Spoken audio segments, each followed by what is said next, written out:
déterminés et on a envie de ramener cette coupe chez nous, au Sénégal, Inch'Allah. Ahmed Talal, le 7TV. Coach, vous avez critiqué l'organisation.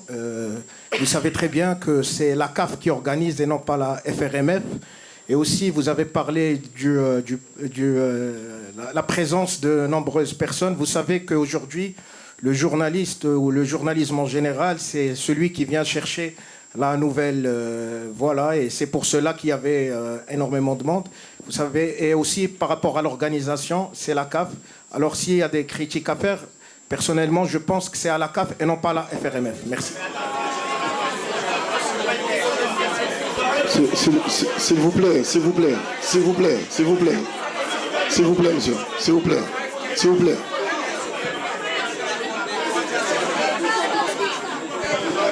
S'il vous plaît, ici.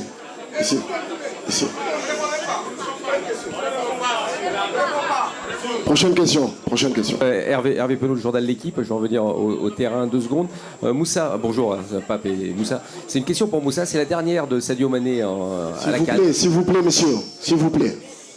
C'est la dernière de Sadio Mané à la CAN. On sait ce qu'il représente. Je voudrais savoir pour toi, plus jeune joueur, quand tu arrivais plus tardivement que lui, évidemment, je voulais savoir comment il avait été avec toi et comment il se comportait dans un groupe. Quelle est un peu l'image qu'il donne Sadio Mané auprès de tous les joueurs qui composent le groupe. Merci. J'aurais pas assez de temps pour décrire ce que Sadio représente pour le football africain et plus particulièrement pour les Sénégalais. Sadio est... Je vais essayer de pas me répéter ou dire des choses assez logiques. C'est un joueur exceptionnel. C'est un joueur, comme le coach a dit tout à l'heure, qui aurait mérité un ballon d'or. C'est avant tout ça. Avant l'aspect footballeur, c'est un homme incroyable. Moi, à titre personnel, c'est un joueur qui a eu une grande responsabilité dans ma venue au Sénégal, en sélection notamment. Bien évidemment que j'attendais cet appel pour venir en sélection depuis toujours, mais il y a contribué fortement en appuyant, en parlant avec le coach Aliou Cissé pour me prendre, juste avant le Mondial 2022. Et quand on voit un joueur de cette trempe qui vient toquer à ta porte juste pour que tu rejoignes la sélection, ça montre l'humilité et justement l'absence d'ego chez cette personne. Voilà, c'est ce qui définit Sadio, c'est le travail, c'est l'amour de son pays. Et comme il a déclaré lui-même après le match contre l'Égypte, ce sera son dernier match à la CAN, sa 6e CAN. Donc ça montre sa longévité et sa constance. Mais pour tout ce que je viens de vous décrire et bien plus encore, parce qu'il y a plein de choses que je me garde et que je me préserve de dire, on se doit pour lui de lui ramener cette 2e étoile, qui fera de lui sûrement l'un des meilleurs joueurs que le continent n'ait jamais connu. Allez, coach Thierno Diallo de la RTS. Alors coach, je sais bien que vous n'avez pas parlé de l'arbitrage. Est-ce que vous avez travaillé un peu vos joueurs dans ce sens-là? Parce qu'on sait que demain, toutes les petites actions seront à siffler et ce sera des cartons. Bonjour Thierno, ouais, j'espère que non. Parce que, bon, après moi, comme vous l'avez dit, je préfère ne pas parler de l'arbitrage parce que quand même, on peut faire tous des erreurs. Donc moi, en tant que coach, j'en ai fait. Les joueurs sur le terrain, parfois aussi, ils font pas le bon choix. Donc il faut accepter parfois les erreurs d'arbitrage. Donc voilà, nous, on est préparés à ça, mentalement. Quel que soit ce qui se passera, on jouera notre match, on mouillera notre maillot, on se donnera à fond et espérons qu'à la fin, on prendra la coupe, on la ramène à Dakar, Inch'Allah. Merci. Bonjour coach, Ed Dove de ESPN. Juste pour répondre à la question de mon collègue, quand Lequel sur Sadio Mané. Okay. Quand Sadio Mané va quitter la sélection, comment est-ce que vous, en tant que coach, vous pouvez lui remplacer? Est-ce que vous êtes optimiste pour l'avenir du Sénégal avec les jeunes que vous avez, qu'il y a un avenir après Sadio Mané pour l'équipe? Merci. Oui, bonjour. Aujourd'hui, quand on s'appelle Sadio Mané, sa décision ne l'appartient plus. Ça ne l'appartient plus. Il y a un peuple qui est derrière. Donc ce peuple aimerait le voir continuer. Et je pense que cette décision, il l'a pris à chaud. Et le pays n'est pas d'accord. Et moi, en tant que sélectionneur, je ne suis pas du tout d'accord. Et on aimerait le garder le plus longtemps possible. C'est un monument. partout pour l'Afrique. Il représente l'Afrique, il représente le monde. C'est un exemple. Ces genres de personnes, on a besoin dans cette vie. Il donne des leçons de vie, son humilité, son éducation, et comment il mouille le maillot du Sénégal. Il donne sa vie à la Coupe du Monde, à la Coupe d'Afrique 2022. Il a donné sa vie pour qu'on gagne pour qu'on obtienne notre première étoile. À signer un papier et se dire si ça m'arrive, c'est mes responsabilités, cette personne, est-ce qu'on a envie de le voir partir? Moi, non. Et ses coéquipiers aussi, non. Je pense qu'il faut garder cette personne. Coach, bonjour. Bonjour Moussa. C'est Sorna Fall de la Sen TV et Zik FM Dakar. Coach, la gestion des émotions est cruciale à cette période de la compétition. Comment vous y travaillez? Oui, c'est sûr. La gestion des émotions, j'ai des joueurs matures. Donc parfois, je sais, ils ont l'habitude de jouer ce genre de match. Aujourd'hui, on en parle de finale de Cannes. Un public qui sera derrière. Je pense qu'on a joué un match à Kinshasa. Une qualification d'une Coupe du Monde. On a géré les émotions comme il fallait. En menant 2-0, l'équipe était sereine, a joué son jeu, gardé les phases et être très, très lucide. Et on sait gérer ce genre de match. Et espérons que demain, ça se passera comme on voudra, Inch'Allah. Merci. Coach, ici, à votre droite, Mustapha Kessous, Le Monde, par rapport au communiqué inédit de la fédération et là, de votre coup de gueule, ça ne va pas vous faire sortir un peu de votre finale, justement, de se dire, il y a des trucs autour qui viennent nous parasiter, et le fait d'en parler comme ça rajoute une certaine tension.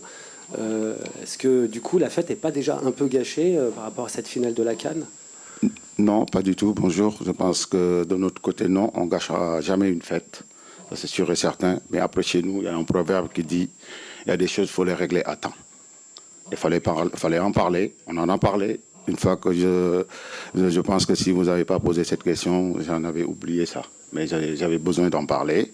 Parce que quand même, vous l'avez tous constaté. Parce que c'est un constat. C'est pas une critiquer l'organisation ou pas. Jusqu'à aujourd'hui, l'organisation, elle est belle. On en parle partout dans le monde. Et un grand merci aux pays marocains, vraiment, pour cette belle organisation, qu'ils ont vraiment relevé le niveau de la CAN. Et espérons que ça va continuer. Mais après ce qui s'est passé hier, quoi qu'on puisse dire quand même, je ne vais pas en revenir. Hein. On est tous témoins de ce qui s'est passé hier. Ça ne doit pas se passer. Ça ne doit pas se passer. C'est l'image de l'Afrique. C'est l'image de l'Afrique. Je ne parle pas en tant que coach sénégalais, je parle en tant qu'Africain. En tant qu'Africain, je parle. Et une fois qu'on sort de là, nous, on va faire focus sur cette finale. Qu'on a envie de ramener ce trophée chez nous. Inch'Allah.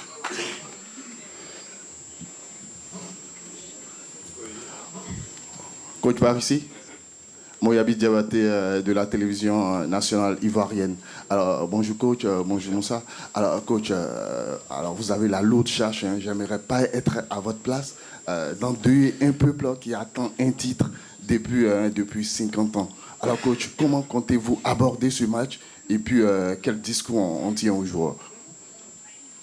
Oui, oui, c'est vrai, c'est un peuple qui est resté longtemps, mais après, qui par son travail, aujourd'hui, il est là.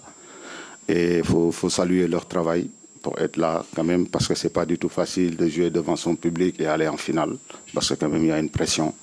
Ils ont su gérer, mais demain, ils auront face à des lions fins qui ont envie de mettre 2 étoiles sur leur maillot.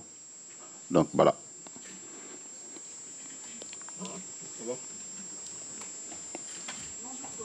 Sure.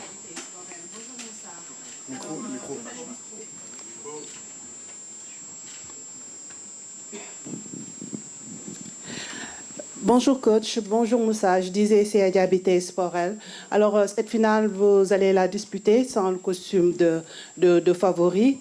Est-ce que cela va vous mettre moins de pression par rapport d'abord à cet objectif qui est de remporter le trophée continental, mais surtout cette finale qui peut se disputer en 90 minutes, comme qui peut aller aussi à la série des tirs au but, peut-être aussi vous inspirer de ce qui est arrivé au Nigeria. Bonjour Adja, la question elle est pour qui, Moussa ou moi?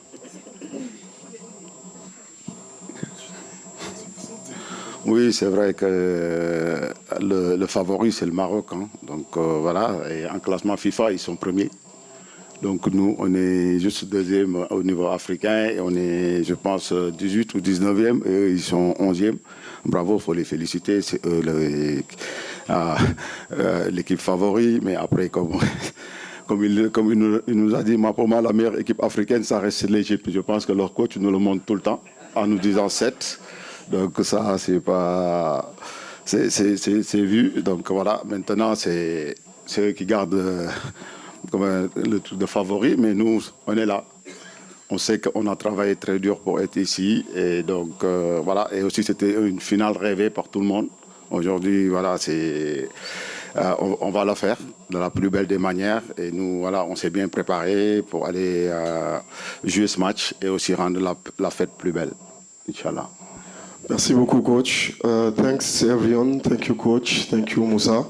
Donc, c'est la fin de cette conférence de presse. Merci beaucoup.